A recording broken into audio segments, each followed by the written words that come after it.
A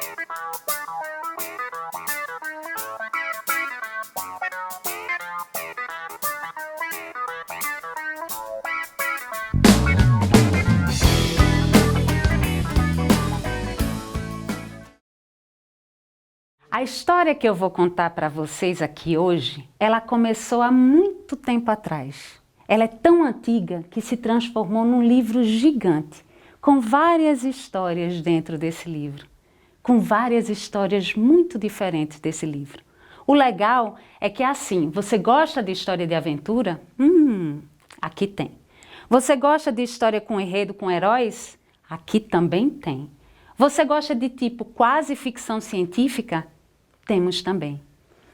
O mais lindo é que essa história, na verdade, conta um pouco da tua história. Eu vou falar aqui de uma história que aconteceu há muito tempo atrás, que apesar de ter várias histórias dentro da mesma história, ela conta pra gente apenas uma história. A história do estado de Alagoas. Essa história, como aconteceu há muito tempo atrás, a gente precisa falar sobre duas coisas muito importantes. Falando da história do estado de Alagoas, a gente está falando sobre fatos históricos.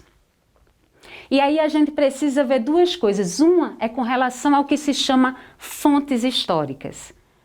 Quais são as fontes históricas? Qual é a documentação que a gente tem guardada com relação a essa história de Alagoas? Como é que elas estão?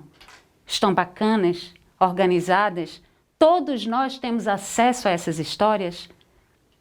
Isso é uma pergunta. A outra é algo muito importante também, que se fala de quem escreveu essas histórias. As fontes históricas estão lá, mas quem escreveu? Quem produziu? Será que a época que escreveram todas essas histórias, todas as pessoas que moravam aqui puderam falar sobre as suas histórias? Porque imagina, era antigamente. Não existia redes sociais. Hoje a gente pode, cada um falar sobre a sua história e contar um pouco e todos verem as suas histórias antes, não. Quem falou sobre essas histórias? Atualmente, os historiadores alagoanos mais modernos começam a ver que essa escrita sobre a história de Alagoas ela é muito lacunar. Existem vários fatos que não foram muito bem relatados e existem vários fatos que foram relatados, mas foram ditos de apenas uma parte. É como se fosse assim, uma história contada por uma única parte, uma meia-verdade. E aí pensar a história de Alagoas aqui é exatamente trazer para nós o que não foi dito. É importante a gente dar voz àqueles que não foram ouvidos, porque são vozes alagoanas. Não tem como a gente olhar a história de Alagoas sem ouvir o que não foi dito, sem ler o que não foi escrito. Então aqui eu convido você a dar esse pulo no tempo, mas com os instintos bem aguçados. A gente vai tentar ouvir aquelas vozes que foram silenciadas e a gente vai tentar falar por elas aqui. Dando um passeio no tempo, a gente vai voltar a um tempo em que as pessoas que moravam aqui, elas eram nômades. Elas não moravam em um lugar específico e elas se comunicavam através de pinturas na parede, pinturas na caverna. Sim, essas daí chamadas de pinturas rupestres. Aqui tiveram muitos e a gente ainda tem um arsenal de pinturas rupestres que a gente pode conhecer. Disseram até que aqui já morou tatus e preguiças gigantes. Ai, a era do gelo em pleno Nordeste brasileiro. Mas agora eu quero trazer vocês a um tempo mais para frente. Há um tempo onde aqui moravam os nossos povos originários, que foram chamados de índios pelos portugueses. Um tempo em Alagoas que ela ainda não era Alagoas. Eu estou falando do ano de 1556.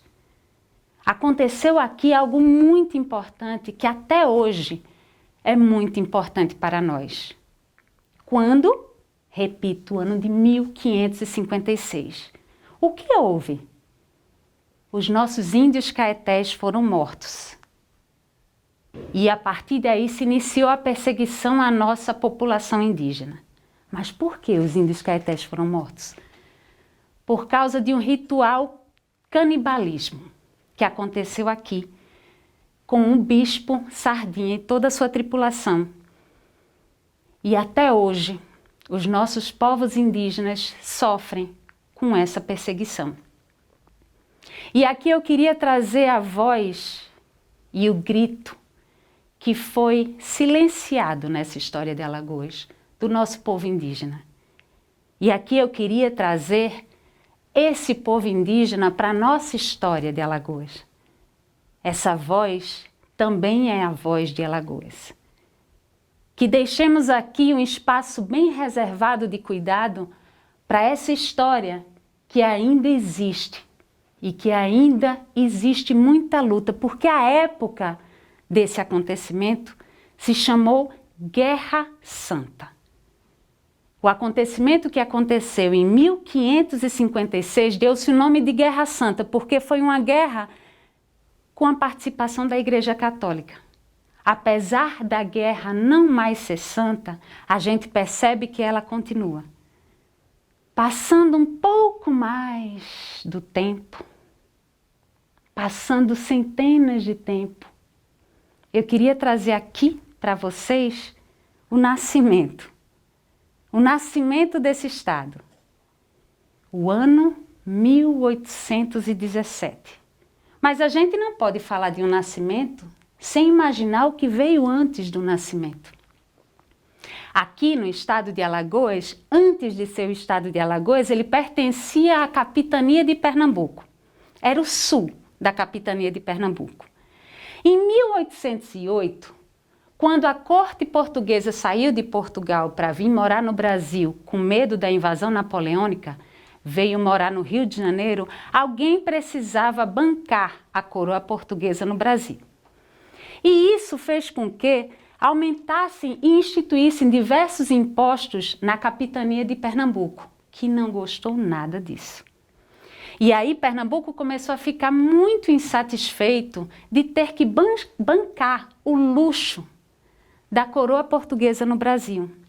E foi quando, no ano de 1817, iniciou-se a Revolução Pernambucana, que tinha como objetivo a independência de Pernambuco do Brasil, a independência de Pernambuco da coroa portuguesa. Aqui na colônia, na capitania de Pernambuco, existiam duas frontes. Um fronte que estava apoiando Pernambuco e outro que não estava apoiando Pernambuco, que apoiava Portugal. O sul da capitania de Pernambuco, onde hoje é o estado de Alagoas, ele estava dando apoio a Portugal.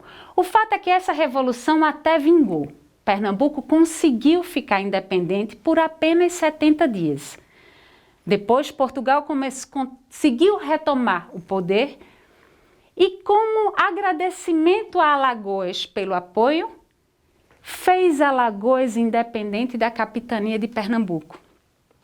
E para Pernambuco ficou meio assim: esse é o que você tem para parar de ser afoito e brigar com Portugal. E aí Pernambuco perdeu a parte geográfica que significa hoje o estado de Alagoas. E aí se pergunta, como é que estava Alagoas essa época em que ficou independente? Sim, aqui em Alagoas, como era a parte sul de Pernambuco, já existiam vários engenhos de cana-de-açúcar. E como é uma região muito cortada por rios e riachos, a população já estava muito entrando na sua parte geográfica. Então aqui era caracterizada basicamente com relação à cana-de-açúcar. O produto era para exportação e o trabalho escravo. Sim, o trabalho escravo. Não tem também como a gente falar da história de Alagoas, muito menos do Brasil, sem a gente falar do nosso povo negro, que também, como nossos indígenas, foram muito silenciados. Principalmente aqui no estado de Alagoas, que muito antes de ser o estado de Alagoas, deu colo para um dos quilombos, o maior quilombo das Américas, o quilombo do Palmares. Fora o Quilombo de Palmares, aqui tiveram vários outros mucambos e resistências negras que também foram muito importantes para a batalha, a resistência e a tentativa de readquirir a liberdade do nosso povo negro. Mas imagina, Quilombo dos Palmares foi considerado o maior quilombo das Américas. Chegou um tempo em que ele tinha 20 mil habitantes. Para tu ter noção do que isso significa, é mais ou menos o bairro de Ponta Verde ou do Poço, no ano de 2010. Era gigante. Durou 100 anos. Imagina a quantidade de batalhas e de lutas que foram travadas entre o poder da época e os quilombolas. Temos esse registro? Quantos heróis negros a gente deve ter tido sem que tenha sido falado sobre ele? Sem que tenha ruas, praças, bustos, para que a gente tenha orgulho desse povo negro. Fora isso, mais um pouquinho para frente, no ano de 1912, aqui em Alagoas, aconteceu um fato chamado Quebra do Terreiro de Xangô. Existia um grupo de governo que era contrário ao grupo da situação e que entrou depredando e tumultuando todo o culto de matriz africana que a gente tinha aqui no estado de Alagoas. Resultado, houve o fechamento de vários dos terreiros por puro medo, por pura opressão. Esse evento da quebra do terreiro de Xangô até hoje é estudado pelos negros para se analisar a existência e a permanência da intolerância religiosa e do racismo no estado. Aqui eu quero trazer a voz desse povo que também foi silenciado. E aqui eu quero que você imagine uma Alagoas do jeito que ela é. Uma Alagoas múltipla. Alagoas que foi um nome dado pelos indígenas para simbolizar terra alagada. Ela sempre vai ser formada por essa dicotomia entre o que existe e o que está querendo existir. Assim, a política escravocrata e os movimentos libertários negros, as oligarquias e a luta pela democracia, os engenhos de cana-de-açúcar e a agroindústria, o receio que se tinha aqui com a chegada da usina hidrelétrica de Angiquinho, trazendo energia elétrica, e a fábrica de linha de Delmiro Gouveia, a força popular com as forças conservadoras, o golpe militar e todo o aparato anti-golpe militar que aconteceu aqui dentro do estado de Alagoas. Que essa história possa chegar a você para que você se veja assim, Alagoas, múltipla e diversa, que possa dar voz a todas as vozes que foram silenciadas e trazer para dentro de si, se identificando como índio, negro e branco, junto e misturado, com muito orgulho e muito amor.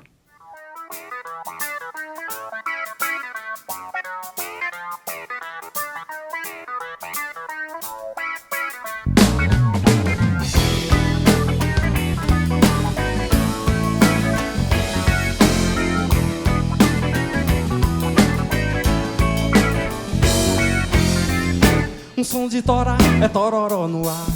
Um som com tempero é blues de Carlos Moura. Já sinto o som do Silva solto pelo ar, quebrando o som do coco vindo de Palmeira. Mestre verdelinho na linha do tempo, cantando quadras pra Nosso Senhor. E o da Benon Venâncio, mestre